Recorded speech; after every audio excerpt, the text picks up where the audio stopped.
over at the Scott County Public Library in beautiful Georgetown, Kentucky.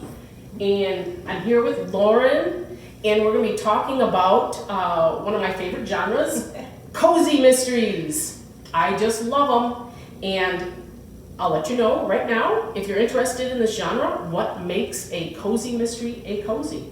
This is good to know, because I'm new to cozies, so it's good information to have. Yeah, if you're into mysteries, cozies are great. My favorite. One of my favorite genres. What makes a mystery a cozy? Let's look in further detail.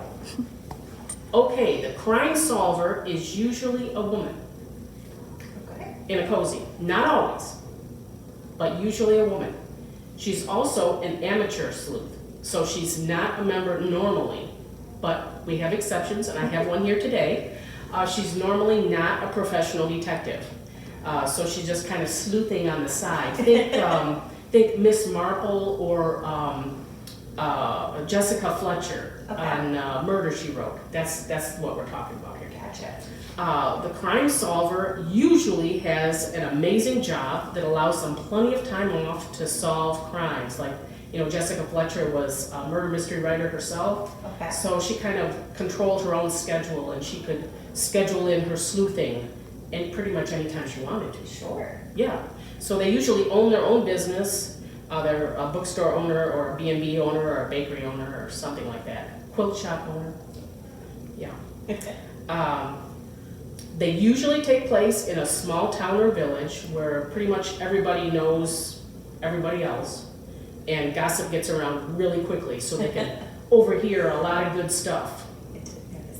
Yeah. And usually the amateur sleuth has a spouse, a friend, or a romantic partner that is involved in the actual investigation. Like they're a member of the police department or something like that, or the police commissioner or something. And it makes them easy to overhear details about the case. And there are no grisly details. Appreciated that. Yes. So it's not like your hard-boiled crime where they talk about, a lot of things that, if you're like me, you probably don't really want to hear it. And with the cozy mysteries, the amateur sleuth is very likable. You really like this person. The murder victim, not so much. Okay. Usually they had a lot of people that didn't like them very much because they were mean, or they were cruel, or they had some kind of nasty quality that weren't really very well liked. Yeah. And so many people may have had motive and opportunity. Gotcha. Yeah. Good to know. So we've got a whole bunch of really cool cozies. All right. So we'll start down here on this end with one of my cozy mysteries. This is Mimi Lee Gets a Clue. This was just published in 2020, so if you're looking for kind of maybe a new series to jump in with, I know there's at least, I think, 3, but this is the first one, and it follows Mimi Lee, who has recently opened her own pet grooming shop in Los Angeles called Holly Wolf, which, love a pun. Yeah. So she's running her own business. She's contending with her matchmaking mother, and her talking cat Marshmallow. So there's a lot to go with. There's a lot going on, and she is told by Marshmallow that a local breeder is mistreating some Chihuahuas that he is breeding. So she borrows some of Marshmallow's sass and goes and confronts him, and they have this kind of giant yelling fight, and then she goes back to Holly Wolf, and the next day the police come in. Well, it turns out that after she left, the breeder died, or more accurately, was murdered, and because of their fight, she is now suspect number 1. So she obviously has to clear her name and just gets into all sorts of shenanigans trying to, work her way around Hollywood and make all these crazy connections with people. And there's, a lot of healthy smoothies that are being made, and, all sorts of let me call my agents, and there's a lot of Hollywood to it. But of course, you know, she and Marshmallow are determined to clear their names and get back to their pet grooming life. And in order to do so, they enlist the help of their next door neighbor, Josh, who is a lawyer. Mm-hmm. So he has a little bit of insight into kind of accessing documents that she can't on her own and all of that. So. Let me guess, he's unmarried and handsome. Oh yeah, and her mom's a big fan. So there's, you know, Mimi Lee Gets a Clue by Jennifer J. Chow. And then my next is A Slice of Murder, which I love because I love pizza. Yeah, me too. Who doesn't love pizza? And this is by Chris Cavender, and it was published in 2009. So I just have a little printout of the cover because we do have this as an ebook. We do have some of the books here as a physical book, but the first one we only have as an ebook. And we'll talk a little bit about how you can access those. So in this, it takes place in Timber Ridge, North Carolina. And it's kind of a sleepy little town, like you said, and it's very quiet. And our main character is Eleanor Swift, who owns a pizza shop. Now, unlike Mimi, Eleanor is actually widowed. Her husband died about 2 years ago. And when the book opened, she's kind of struggling. Pizza shop is, you know, it's getting by, but it was really his dream, and he was the one who was super passionate about it. And so she's just kind of at her wit's end. And she has to deliver a pizza one night because her delivery boy has called in sick. And so she goes to deliver this pizza, and it turns out that as she's knocking on the door, you know, it creaks open, and there's her customer laying there with a knife in his back. And, you know, so she obviously does not deliver the pizza, but in the investigation, she becomes the #1 suspect for this murder because she was the one who found them, and ooh, that's just a little too convenient. Yeah. So she and her sister Maddie, who is an absolute delight, you know, investigate this murder in an effort to clear Ellie's name, and hopefully doing that, bring business back to the pizza shop, which is even slower than it was before. And throughout this investigation, they find out that, much like you said, the victim was a very prolific blackmailer. So a lot of people were, you know, become suspects, and of course everything goes, and by the end of the book, it's all great, and it's, you know, Pizza is saved. Pizza is saved. There will be Yay. another delivery. It's fantastic. And so, yeah, it's a very fun, you know, there's a lot of pizza, you know, just, if you're reading this, just go ahead and order yourself a pizza because you're gonna want it. All right, my next book here is another new one. This is Murder at an Irish Castle by Ellie Brannigan. Now this one is a little bit different because, well, let me just start with our main character. Rain McGrath is celebrating her 30th birthday, and she thought she would be celebrating with a power lunch, launching her bridal wear business into the spotlight, and then following up that evening with, you know, champagne and a diamond ring from her fiance. But that is not what happens. Instead, she ends up heartbroken and broke on a plane to Ireland. Oh my gosh. To hear the will of her uncle, who has recently passed. And when she gets there, she finds out that her uncle left her the rundown family castle.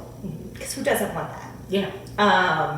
And along with this castle, she is told that she can't go back to LA. She has to stay there for a year and get the castle up and running. Otherwise, not only does she kind of doom this estate to be destitute and taken over by, you know, the bank or whatever, but then the entire village with the castle will also be financially destroyed.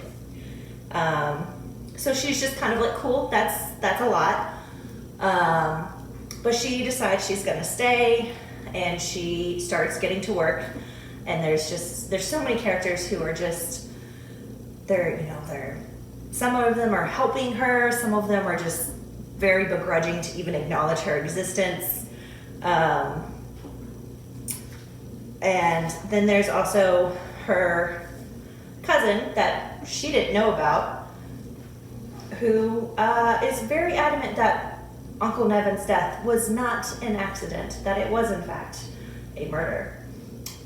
So there's an investigation, and it's very slow moving, so naturally she starts to kind of poke around herself.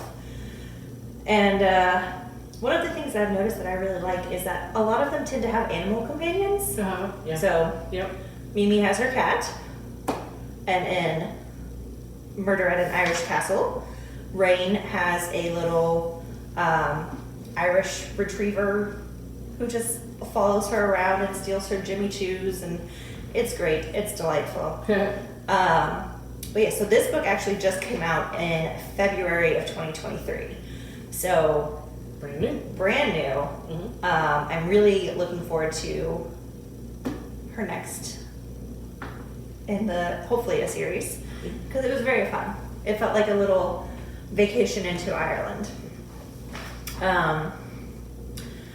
Okay, so my fourth book here is A Spell for Trouble by Esme Addison, which is another fairly new one. It came out in 2020. Okay. I think she has 2 others out as well. But this is the first in her little series. So this follows Alexandra Daniels, who hasn't set foot in the quiet seaside town of Bellamy Bay, North Carolina in over 20 years. Which, just as an aside, there's a lot of death in North Carolina. of the 5 that I read, 2 of them took place in North Carolina, 2 of them took place in Hollywood. I'm kind of like, maybe we're not going to go there. Yeah. But following her mother's tragic death, her father mysteriously forbade her to ever go back and visit. He, rejected all of the invitations from her aunt and cousins to come visit. But after his death and leaving her job that she very much loved but couldn't handle the new management,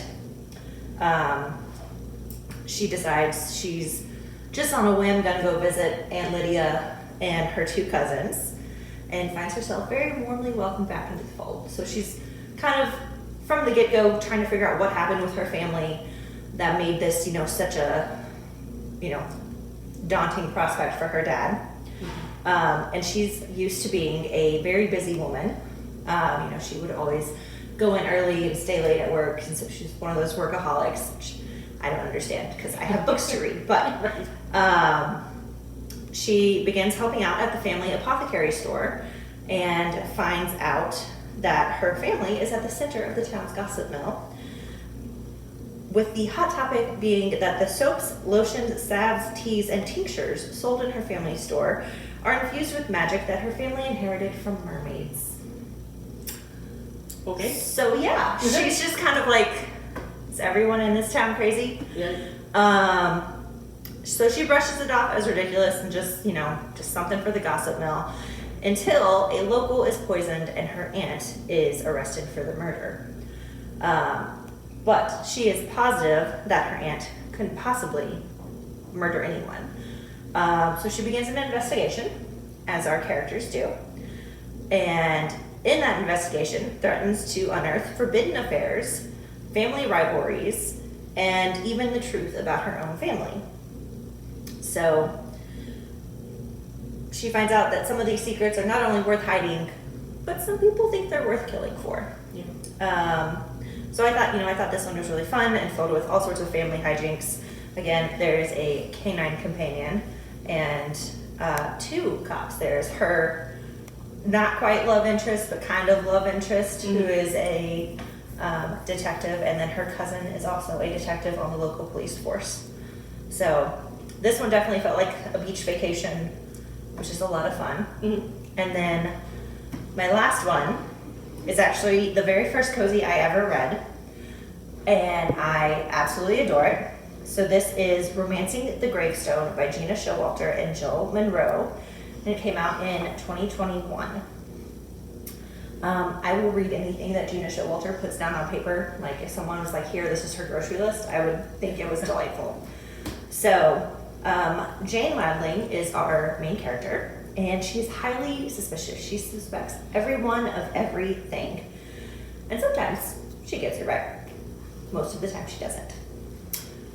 She's the sole proprietor of her family's landlocked cemetery, Garden of Memories, and she is responsible for the quote-unquote guests. But there's, a slight problem, other than her moody cat, Rolex, so feline companion this time, and her 62-year-old best friend's crush on the sheriff. There's an extra body in one of the graves that shouldn't be there. Ooh. Yeah. So, Special Agent Conrad Ryan is called in, and he's gruff, he's gorgeous, and he kind of suspects her of murder. So she has to kind of take it upon herself to prove her innocence by finding the actual murderer and saying, it wasn't me, it was this person. But in doing so, with her suspicious nature, she kind of accidentally, on purpose, finds out a whole bunch of other things that weren't supposed to be found out, but also, accuses everyone in town of murder. Wow. So it's, she's one of the most unique characters I've ever read. And if you just kind of described some of the things she did, I would probably be like, no, and not for me. But again, Gina Showalter, Yeah. I will read anything. And I mean, this series, I think we have the first two as an ebook, and this series will make me chuckle like out loud in reading it. So it's fantastic. Yeah. And those are my books. Yeah, that's amazing how they're able to interject humor into a murder mystery. Yeah. Yeah, but it makes it a lot more fun. Oh, it does. They're so fun. So I've got a whole bunch of really good ones too. My first one is called A Trace of Poison, and it's by Colleen Cambridge. This one has as its sleuth Agatha Christie's housekeeper, Phillida. Ooh. And the village of Listley is the setting for what they call a murder fete, Okay. to benefit the local orphanage. And they're having all of these writers come, famous, well-known writers, come to take part in some of these events. And many famous mystery authors, including G.K. Chesterton, Dorothy L. Sayers, and Agatha Christie herself, will congregate for charitable activities, including a writing contest. At the event, someone imbibes a poison cocktail intended for the president of the local writers' club. Yikes! Can Phillida solve the case when every single guest is an expert on murder? So they're suspects, they're experts in murder, and she's an amateur. There you go. Can she solve the case? It's brand new at Scott County Public Library. And then my next one is called Murder Through the English Post by Jessica Ellicott. And I think this is the second in a series of cozy mysteries about a duo called, their names are Beryl and Edwina. And Beryl's an American adventuress. This takes place shortly after the First World War. Okay.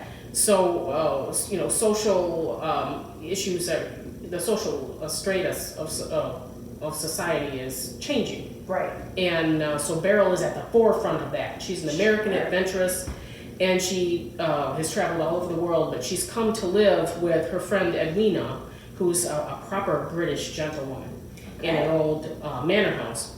And they combine forces as a detective duo. And again, it's just after the Great War. And this time they are focused on finding the culprit behind a series of poison pen letters that have been circulating throughout the village. Someone is sending villagers these very nasty letters accusing them of horrendous things Oh, that are mostly not true. Right. Most of them are not true. A couple of them are spot on, but some of them are really outrageous. Most of them are really outrageous and far-fetched, and they're causing a lot of distress in the community. Like, people are getting into fights because some of the letters are saying, well, so-and-so is publicly accusing you of such and such. right. And it'll be completely not true, but anyways, eventually, one of the villagers dies from the effects of receiving one of these letters. So they have to double their efforts to figure out who's doing it before anyone else is killed. Yeah. And it's a fun read. It's got great characters. I think you'll like it. So read it. My next one is Peg and Rose Solve a Murder by Lorian Berenson. And this is about, I love this because the protagonists are, again, a duo of women, but they're elderly. They're like, well, they're older than me. So anyways, they're Peg and Rose, and they're sisters-in-law, so they're in their 60s. It doesn't say exactly there, but they decided to join a local bridge club. And their specialty for the last 40 years has been bickering between each other. Absolutely. So they guess that after 40 years worth of bickering, they can get along enough to win at bridge. So they join this bridge club, and they hardly have a chance to celebrate their first win before one of the club's star players is found murdered. And Peg and Rose, as the club's newest members, are suspected of the deed, the foul deed. So can they get along long enough to solve the crime before they end up accused of a murder that they didn't commit? Oh, yeah. But they're just fun characters, and the bickering is quite amusing. So you must read it if you love cozies. And my next one, we're going back to Ireland for this one. Yes, Murder at an Irish Bakery by Carleen O'Connor. And this one involves, actually, this is one of the exceptions to the rule of cozies, where the amateur sleuths are usually amateurs and they're not professionals. This sleuth is actually a member of the Garda, the Irish Police Department. So, yes, she's a professional. The picturesque village of Kilbane is the setting of our next novel, where a police officer, Siobhan O'Sullivan, is assigned to guard a reality baking show that's taking place at the historic local bakery. When the star baker, Aoife McBride, is murdered during production of the first episode, almost all of the other contestants have had motive and opportunity. And a lot of the other people. Yeah. Sure. Aoife was not well liked. She's famous. Everyone wants to see her in the show. They wanted to see her in the show. Right. But she's done a lot of. She's not a nice person. Gotcha. So can Siobhan sort through the suspects and save the rest of the show, because kind of her community is counting on the financial income from what's going on with this reality show, bringing in all kinds of spectators and things like that. So there's a lot riding on it. So just read it and find out what happens and how they solved it. All right. This is, I'm about halfway through this one. We just got it, brand new. It's called 2 Part Sugar, 1 Part Murder by Valerie Burns. And this one, a lot of romances that we've read involve, high-powered women that have had businesses and they're wealthy and that. Well, anyways, this woman, Maddie Montgomery, she's been spoiled her entire life. She's got all the latest fashions, all the, fancy cars. She has dreamed all her life she's going to marry a doctor, and she had a doctor fiance, and they were going to have this big wedding online. It was like the virtual event of the century. My goodness. And he left her at the altar. Oh no.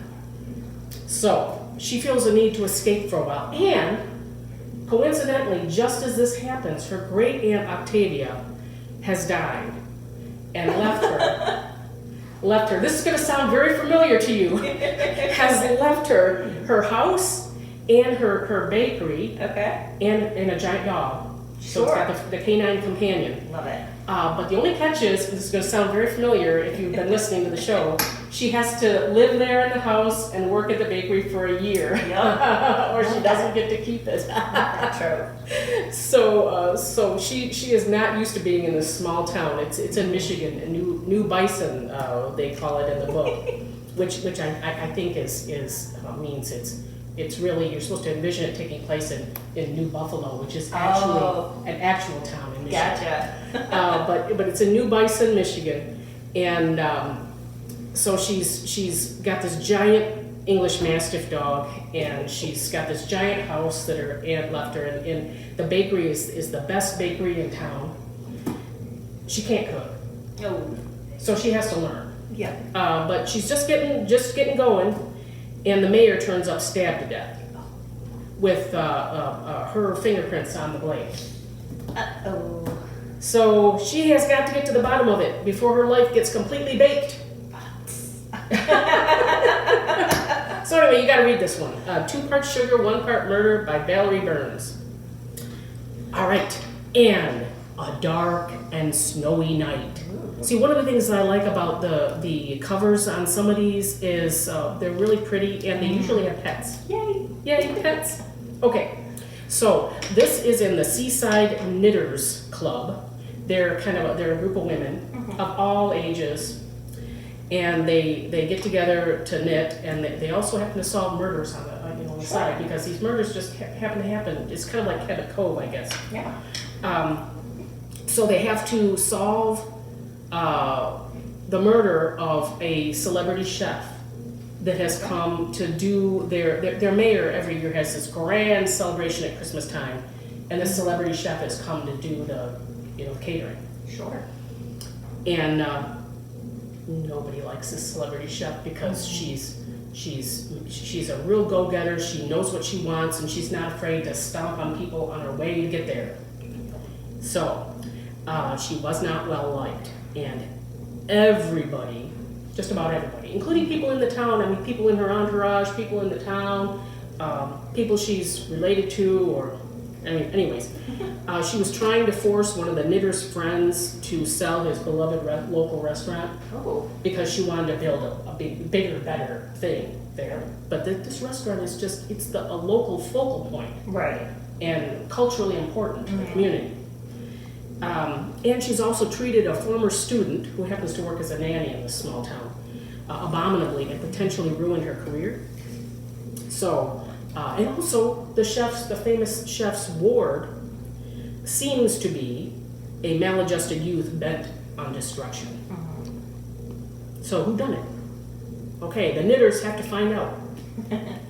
All right, and these are all mostly brand new hardcover books, but we also have a huge selection of cozy mysteries in paperback size. If you like the paperback size, you can always find the cozy mysteries because they usually have kind of a little punny titles. This one's called Nacho Average Murder. How do you like that?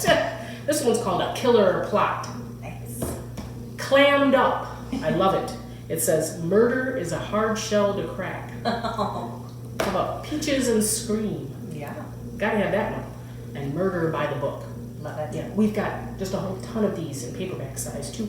And we've got them in ebook form, a lot of cozy mysteries. So if you just look up on Libby or Hoopla, cozy mysteries, you'll see a whole bunch of them. Also, we want to talk about the exciting news. The library, the Scott County Public Library, has a new app. It's called My Libro. And with this app, you can control your own account with the library.